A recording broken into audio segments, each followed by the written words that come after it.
오늘의 시냇가에 심은 나무 말씀입니다.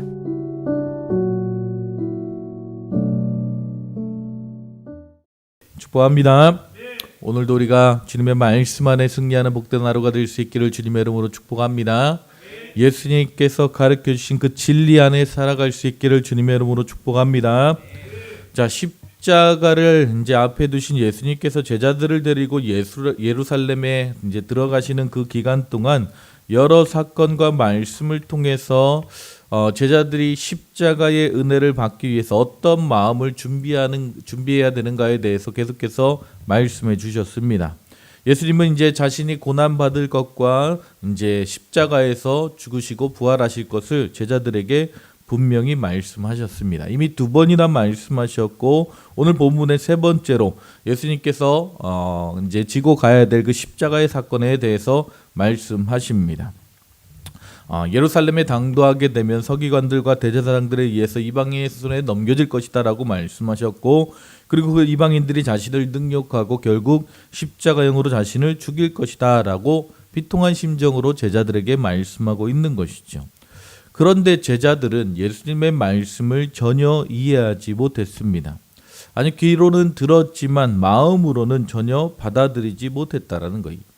우리 속담에 소기의 경읽기라는 말이 있습니다.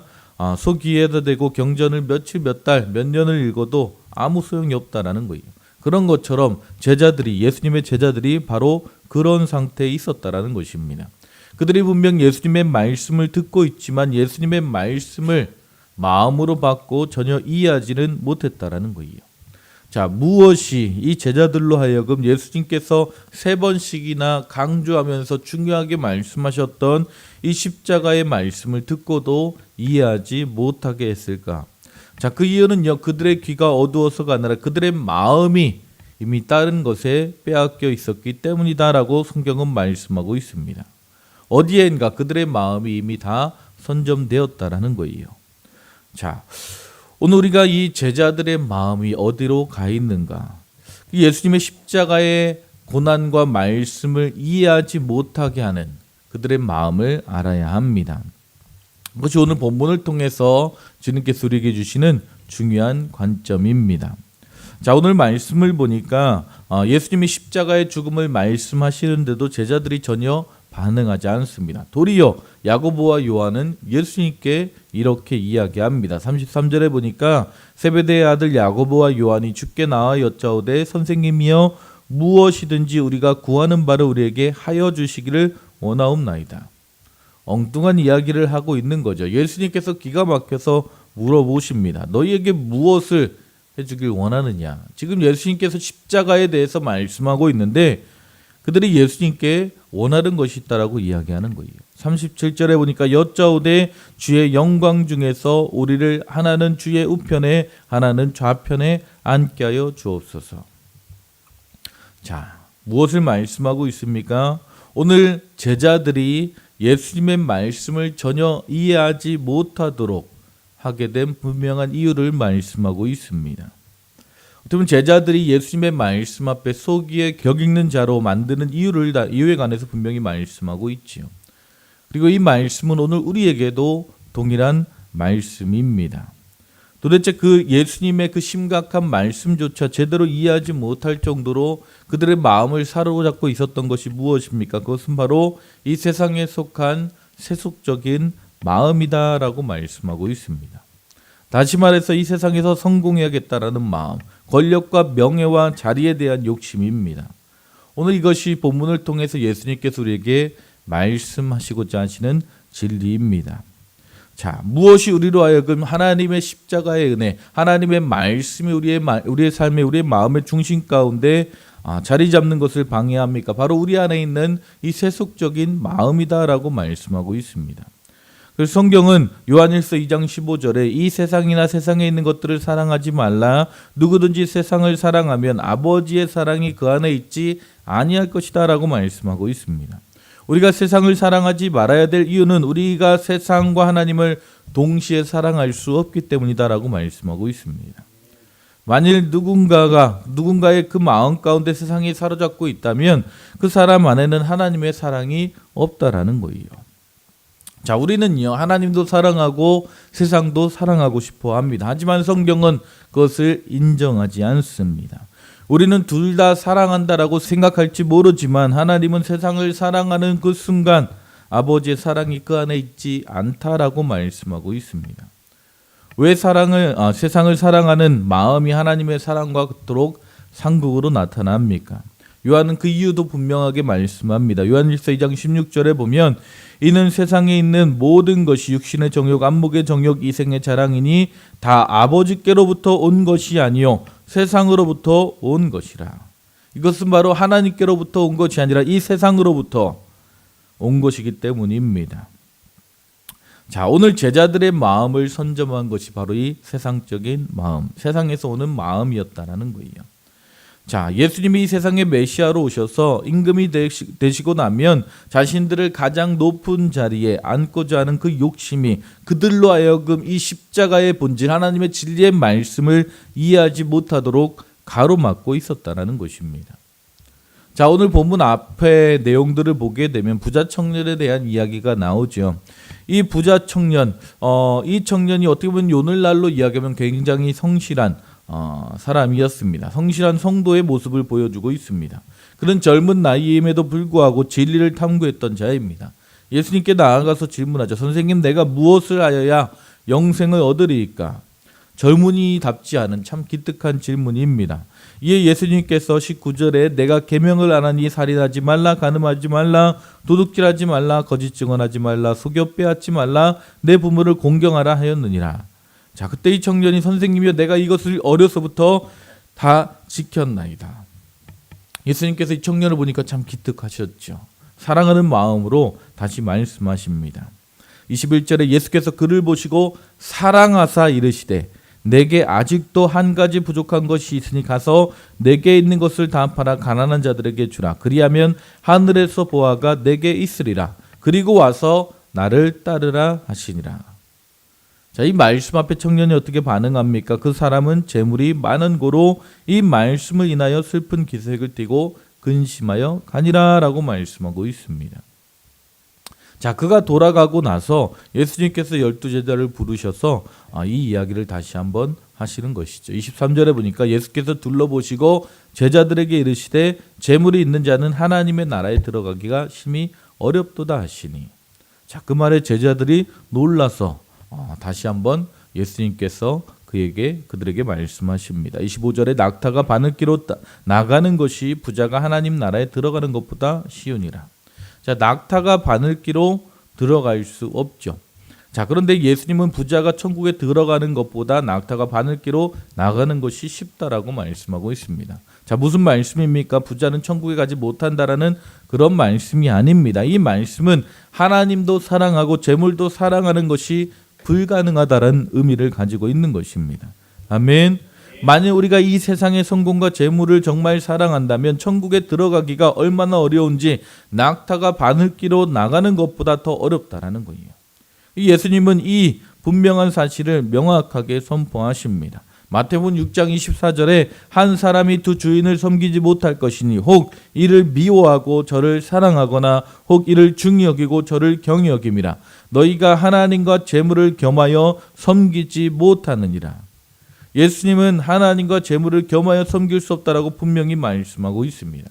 즉 우리의 마음 가운데 이 세속적인 마음이 들어오게 되면 결코 하나님의 말씀 그 진리를 알아들을 수 없다라는 거예요. 세상도 사랑하고 하나님을 사랑하는 것이 불가능하기 때문입니다. 우리는 둘 중 하나를 선택해야 합니다. 세상을 최우선순위에 놓고 살아가든지 아니면 우리를 만드시고 구원하신 하나님을 우리의 마음의 중심에 모시고 살아갈 것인지 선택해야 하는 것입니다. 자, 성경은 예수님의 12제자의 마음 속에 이 세속적인 마음, 이 세상적인 마음이 가득 차 있었다라고 말씀하고 있는 것이죠.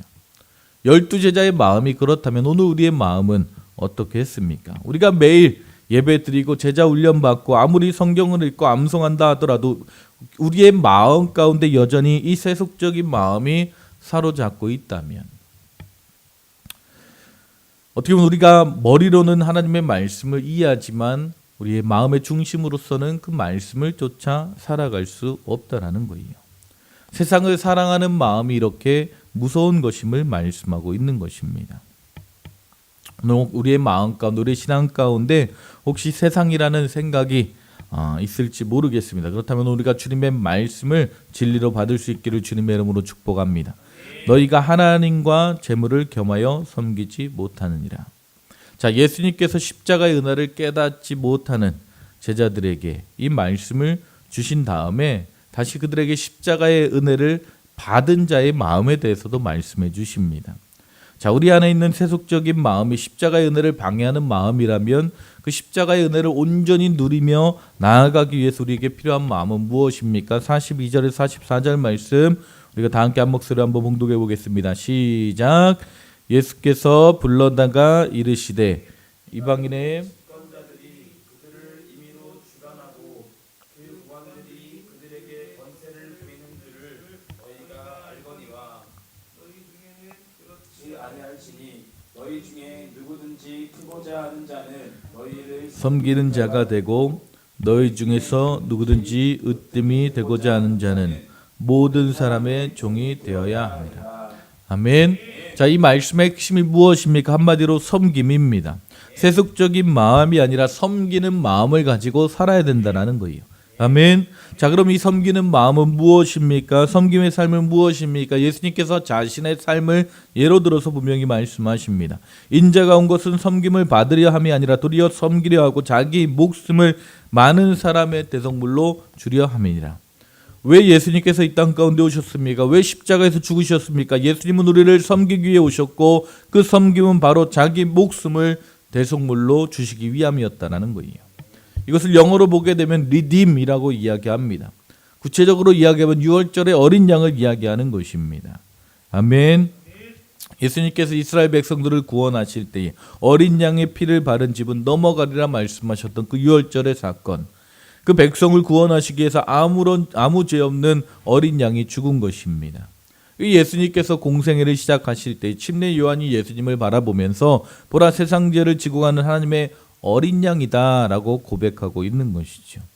그 예수님의 섬김으로 말미암아 우리가 영생을 얻고 하나님의 나라의 자녀가 되어진 것입니다. 이제 우리를 섬김으로 구원하신 주님은 우리에게 섬김의 삶에 관해서 말씀하고 있는 것이죠. 이 세상 잠시 동안 살다 없어질 육신의 정욕과 안목의 정욕과 이생의 자랑이 아니라 영원한 나라, 하나님의 나라를 위해서 섬기는 삶을 살라라고 말씀하고 있는 것입니다. 아멘. 여러분, 우리가 이 땅에 살아가면서 우리가 세상을 위해 노력하고 힘쓰면 부자가 될 수 있습니다. 그러면 하나님 도움 없이도 돈은 벌 수 있습니다. 그러나 어떤 일이 일어나는지 아십니까? 우리 주위를 둘러보게 되면 우리가 하나님 없이 악착같이 모아서 세상의 것을 다 가진 사람들의 삶의 모습이 어떻습니까? 상처투성이인 것입니다. 그 주변에는 아픈 사람들밖에 없는 것이죠. 하지만 우리가 섬김의 삶을 살게 되면 어떻게 됩니까? 주님께서 분명히 말씀하십니다. 29절 30절에 나와 복음을 위하여 집이나 형제나 자매나 어머니나 아버지나 자식이나 전토를 벌인 자는 현세에 있어 집과 형제와 자매와 어머니와 자식과 전토를 100배나 받되 박해를 겸하여 받고 내세 영생을 받지 못할 자가 없느니라. 아멘. 우리가 하나님의 나라를 위해 섬기는 자의 삶을 살아가게 될 때에 하나님 우리의 섬김보다 더 많은 것으로 우리에게 채우시고 30배, 60배, 100배의 아름다운 열매를 맺게 된다는 거예요. 아멘. 먼저 주의 나라와 주님의 의를 구할 때에 하나님께서 그 모든 것을 채우시겠다라고 말씀하고 있습니다. 그리고 천국에서의 상이 예비되어 있다라고 말씀하고 있어요. 아멘. 오늘 우리 마음 가운데 세상을 향한 세상의 마음들을 내려놓고 하나님의 나라를 향한 예수님께서 가지셨던 그 섬김의 삶, 섬김의 마음을 가지고 살아갈 수 있기를 주님의 이름으로 축복합니다. 오늘 하루 우리가 나아가는 곳마다 우리 가정에서 우리 직장에서 우리가 만나는 모든 영혼들을 섬길 수 있기를 주님의 이름으로 축복합니다. 하나님께서 그 섬김을 통해서 하나님의 나라의 아름다운 열매를 위대한 하나님의 역사를 시작하시고 이루실 줄 믿으시기 바랍니다. 아멘. 오늘 하루도 섬기는 복된 한들교회 모든 성도님들 되시기를 주님의 이름으로 축복합니다. 기도하시겠습니다. 하나님 감사합니다. 오늘도 우리가 주님의 말씀을 쫓아 나아갑니다. 하나님의 그 천국의 복음, 그 십자가의 은혜를 온전히 누리며 나아가기 위해 하나님 우리의 마음 가운데 세상적인 마음들이 있다면 이 시간 내려놓고 예수 그리스도의 마음으로 섬김의 마음으로 살아갈 수 있도록 주여 인도하여 주시옵소서. 하나님의 나라와 하나님의 영광을 위해 하나님 오늘 우리가 나아가는 그 모든 삶의 현장 가운데, 가정 가운데, 직장 가운데, 사업장 가운데 주님의 영광을 위해 섬기며 살아가게 하시고 그 섬김을 통해 하나님의 위대한 일들이 오늘 우리의 삶의 현장 가운데 이루어지는 복된 하루가 되게 하여 주시옵소서. 주님 함께 하시고 인도하실 줄 믿사오며 예수님의 이름으로 기도했습니다.